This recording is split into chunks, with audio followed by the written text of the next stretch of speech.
Com a palavra, Lúcia Vânia, essa mulher extraordinária, e eu digo isso com a gratidão, que eu governei o estado do Piauí.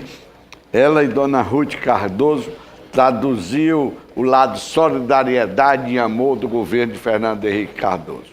Essa encantadora senadora foi várias vezes ao Piauí nos ajudar e fez o programa mais belo, é o PET, Programa de Educação do Trabalho Infantil, implantou em todo o Brasil.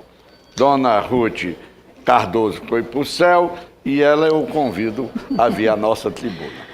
Obrigada, senhor presidente. Acho que é uma boa lembrança ao nome da Dona Ruth, citado por Vossa Excelência, uma vez que estamos ainda no mês dedicado à mulher. Dona Ruth foi uma mulher excepcional, que pôde dar com seu exemplo ao país a noção de que os programas sociais precisam dar às pessoas a oportunidade e não a tutela. Foi a primeira vez no nosso país que nós vimos programas sociais que respeitam as pessoas, que respeitam o ser humano, dando a eles a oportunidade para que eles possam caminhar sozinhos. E, portanto, eu aproveito a lembrança de Vossa Excelência, o nome de Dona Ruth Cardoso, para homenageá-la nessa semana que nós comemoramos o Dia Internacional da Mulher. Senhor presidente, senhoras e senhores senadores, uma das bandeiras que sempre defendi nessa casa é a questão social.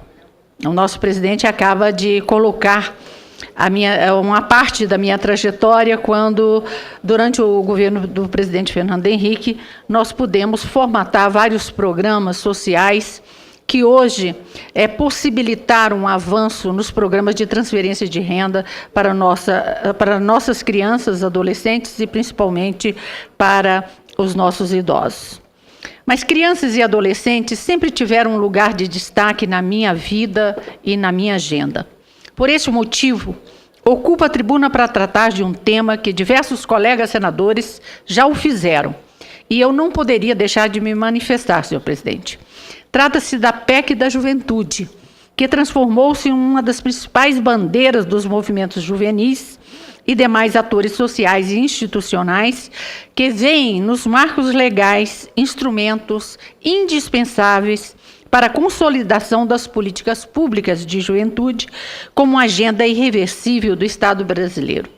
Eu tenho a honra de dizer que a PEC da Juventude é de autoria de um goiano, de um deputado, de um parlamentar brilhante, de um parlamentar que honra o nosso Estado, o deputado Sandy Júnior. Foi ele o autor dessa PEC, e eu tenho certeza que aqui no Senado, como na Câmara, nós iremos discuti-la, aperfeiçoá-la, se possível, e, ao mesmo tempo, votá-la para que nós possamos entregar à juventude brasileira um legado importante para o presente e para o futuro. Essa reivindicação, que alcançou a projeção após a primeira Conferência Nacional da Juventude, realizada em 2008, já extrapolou o Legislativo Federal e propostas semelhantes tramitam em várias assembleias legislativas e câmaras municipais. Ressalto que a aprovação dos marcos legais que asseguram direitos para os jovens foi definida como prioridade pela primeira Conferência Nacional da Juventude, que mobilizou 400 mil participantes em mais de 1.000 municípios nas 27 unidades da federação. Longe de ser uma demanda burocrática, a institucionalização de marcos legais é a expressão de um momento em que podemos aproximar o sonho e realidade quando falamos em mais direitos para esse segmento populacional. A PEC da Juventude foi aprovada sem nenhum voto contrário pela Câmara dos Deputados e chegou ao Senado Federal em novembro de 2008, onde foi aprovada por unanimidade na Comissão de Constituição e Justiça. Atualmente aguarda a votação em 2 turnos no plenário dessa casa. Dados do Instituto Brasileiro de Geografia e Estatística indicam que em 2006 o Brasil possuía 50,5 milhões de brasileiros e brasileiras com idade entre 15 e 29 anos, o que corresponde a 28% de toda a população do país. O peso numérico e o fato de que suas condições sociais têm impacto no presente e no futuro do país já justificariam a criação de políticas públicas específicas para esse segmento populacional. Para a Organização das Nações Unidas, a ONU, a implementação de uma política nacional de juventude é um compromisso de seus Estados-membros desde 1981, quando se adotou o Programa Mundial de Ação para a Juventude, que reconhece o potencial dos jovens e a importância desse segmento nos projetos de desenvolvimento de qualquer país. No Brasil, em virtude do amplo diálogo que vem sendo mantido entre governo, parlamento e movimentos sociais, os avanços, apesar de todos os esforços, foram bastante modernos.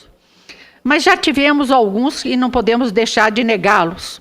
A criação da Secretaria e do Conselho Nacional da Juventude, a implementação de programas como o ProJovem e o ProUni, a regulamentação da Lei do Estágio são exemplos de iniciativas que passaram pelo Congresso Nacional e que tiveram, sem dúvida nenhuma, a colaboração dessa casa no sentido de aprimorá-los. Por outro lado, nós temos que reconhecer que nós estamos perdendo a nossa juventude para o tráfico e para a marginalidade. É terrível, senhor presidente, a gente assistir a cada dia os nossos jovens sendo assassinados em cada esquina, em cada canto deste país. E isso tem deixado todos nós extremamente preocupados. O crack generalizou-se em todo o país. Antes era apenas utilizado ou usado nos grandes centros. Hoje, as pequenas comunidades lutam com a dificuldade de combatê-lo.